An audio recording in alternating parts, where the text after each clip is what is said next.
Blessed day to you, all my sports to the bone family. Back at it again with another video. Thank you all for tuning in. I tell my viewers and subscribers, right now, coming off another series defeat. I know that a lot of West Indies fans, they aren't doing too well. You understand, we aren't too happy about where the team is. But, you know, it is what it is. It is definitely what it is, and we just have to work with it. Now, I just want to talk about a couple of things that I noticed coming out, throughout that series. You understand? I mean, there are a couple of guys that they put together some individual performances that I'm sure they will be proud of. But at the end of the day, it's a team sport, you know, and the aim is to win as a team. So I can imagine that the main objectives that were set going into that series, they weren't met. You know, it's a strong possibility that we might hear the coach or captain come out and say, you know, they achieved some things that they set out to achieve. But, you know, losing a series 3-0, I doubt there is hardly anything that, you know, there is anything that we can say, boy, we really and truly achieved. Now, let's start with the batting. The batting was once again very, very bad throughout throughout the games. We see where we had to depend on individual brilliance. That is something that we have become accustomed to, where it's probably just a one or two, you know, more often than not, just one man that stand up and bring the fight. You understand? So you can call it that we are depending on individual brilliance. And we saw Casey Carty throughout the series. He was pretty good. You understand? Having played 30 odd games, averaging 50, he's definitely good. That's something good for him. You understand? So Casey Carty, he showed some guts. You understand? She-Hope, we saw She-Hope once again showing that his quality probably didn't go as far as he would have liked. But, you know, once again, he showed why he's highly rated when it comes on to ODI cricket. You understand? Sheffield Rutherford stepping in the final game, you know, playing a mature knock, helping to take some of the shame out of our eyes. You understand? There's hardly anything else to talk about. There's hardly anything else to talk about where the batting is concerned. I mean, we got a 1.5 century from Brandon King, and, you know, Alzari did some work in the last game there, but there isn't anything else to talk about. You understand? It was a failure. It was a complete failure in terms of the batting group.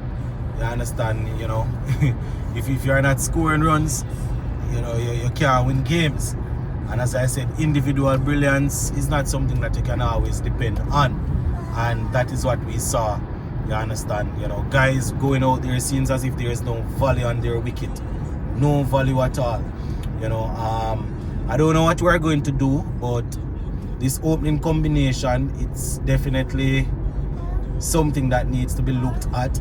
I'm not saying that we need to throw away both openers, you know, because I too understand that you need to give players time to, you know, gel together and to play. You know, obviously we were in away conditions, and it's never easy. It's never easy. But that is what, you know, will separate good players from great players, when they're able to come out of your comfort zone and perform. You understand? That is what separates players. So that is something that we need to look at. You know, the number 3 spot, it's obviously good to Casey Carty. She-Hope coming in at 4, so we are okay with that. You understand? Looking at 5 and 6, you know, and even number 7, that's something that we, you know, those are a few spots that we need to get them sorted out. Obviously, if one Sheffield Rutherford is available, he will be playing. You understand? He will be playing. And, you know, I see where some people are highlighting players that are not there and this and that. You know, we went there with a squad, and I am only focusing on the squad, you know, looking at the players that were there and what they could have done. You understand? And it was a hot mess. It was a hot mess.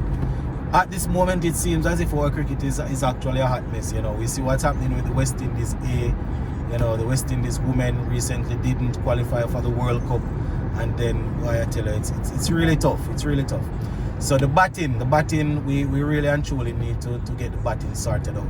You know, you cannot be going into a series and, you know, the top 5, top 6 they are not scoring, or only one can score, or, you know, every now and again you might get 2 of them scoring. That is something that we definitely need to work on. Now, when it comes on to the bowling, merciful Father, it is bad. It is really, really, really, really bad.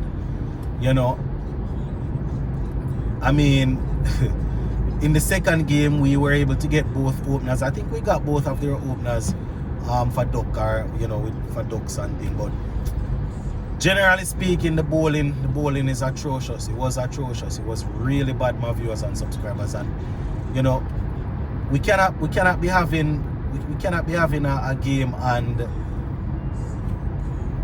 you know, coming out of a power play, you have a team. The team is already 100. I mean, it's ODI cricket, and you know, they're attacking players, but you're not necessarily going to win games if you're playing ODI cricket. I mean, it's the power play, so I know that, you know, they have more opportunity of getting boundaries, but they can't give away 100 runs in the power play in ODI cricket. We can't do that. You understand? Our inability to take wickets when batsmen aren't taking a lot of risk. It's not good. It's definitely not good, you know. We are not capable. You understand? Even if we take a 1 wicket here in this game, you know, it's probably another 3-4 games before we can say, yes, we know that we can pick up 2-3 wickets in the power play. Just as how we lose 3-4 wickets in the power play, that is how we need to be able to operate. I mean, obviously teams will try not to bat as how we're batting, but, you know, we definitely need to get the bowling right. And we're talking about both pace and spin. You know, it can't be a case where you bring on the spinner to stop the flow of runs. And, you know, obviously if you have quality batsmen like Joe Root and Harry Brook and them guys that will be looking to rotate the strike, obviously they are going to accumulate runs, yes, but, you know, you have to find a way. You understand? Even as a captain, you still have to, you know, you have to be smart with the field placements and stuff. You know, there are a couple of things that we definitely missed out on. We missed out on a couple of tricks there. You understand? The first game we obviously did nothing. The second game, I think we were 30 to 40 runs short.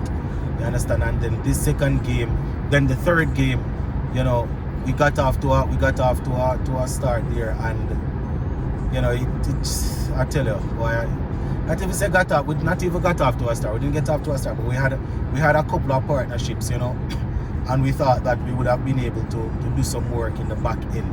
It just didn't work. It didn't work out at all. You understand? So we definitely want to have our players, you know, being better with the bat. Now, I already focus on the bowling. The bowling, I don't know what we're going to do, my people, because it just seems as if when we're bowling, it, you know, it's just, I can't see any plan. I understand that batsmen will attack and batsmen will look to score runs, but it's very difficult to identify the plan that we're working with. You understand? I see man come on and bowl 1 ball short, 1 ball outside the half stump, 1 ball down the leg stump, another one in the black hole, another one push the batsman on the back foot. So they're bowling a whole lot of mixed stuff. You know, so you can't see the plan. And another thing is you cannot set field for bad bowling. You know, if you have the field set in a particular way, you need to get the bowlers to bowl to the field placement.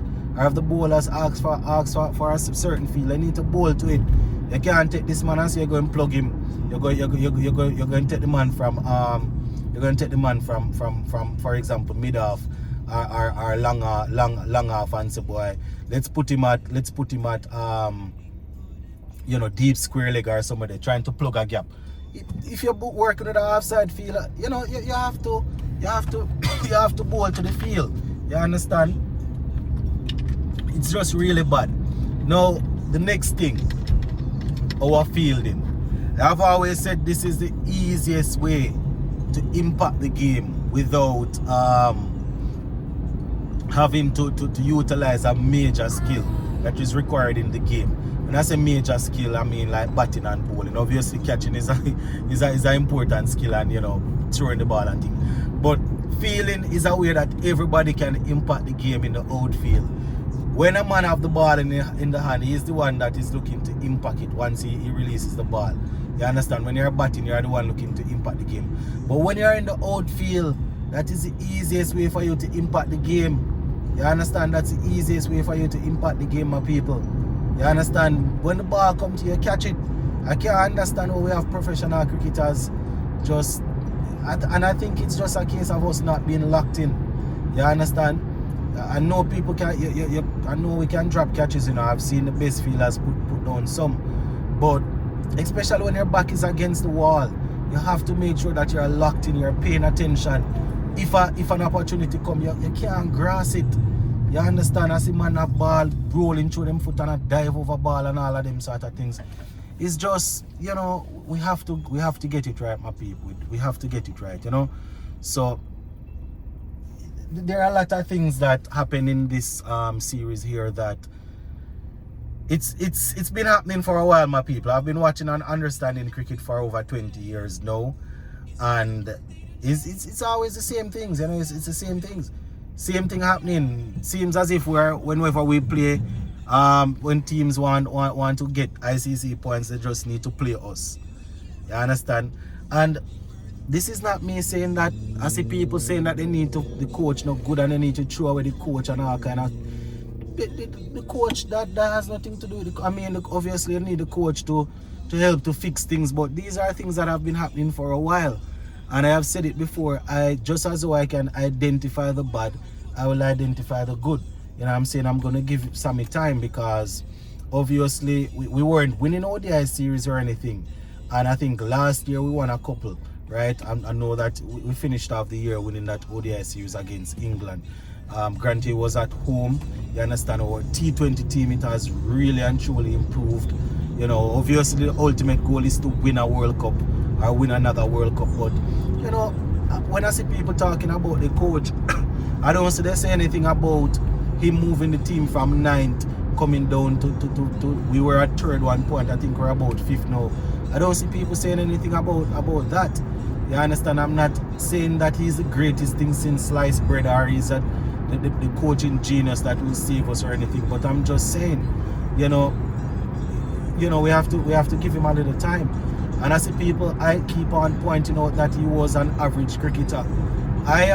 This is what I'm going to say to tell people to stop them foolishness. If he was an average cricketer, he played international cricket.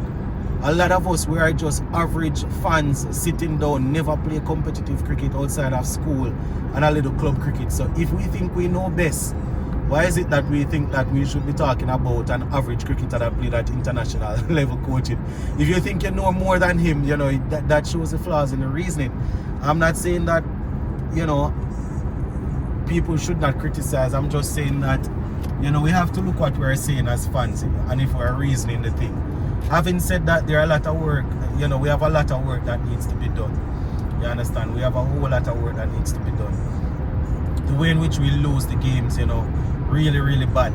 I have said it before, as a coach, myself, I don't necessarily have a problem with people losing. You understand? Obviously, I want to win, yes. I don't necessarily have a big, huge problem with people losing. My problem is how you lose. You understand? My problem is how you lose, not taking accountability. You understand? Just looking as if you are just there.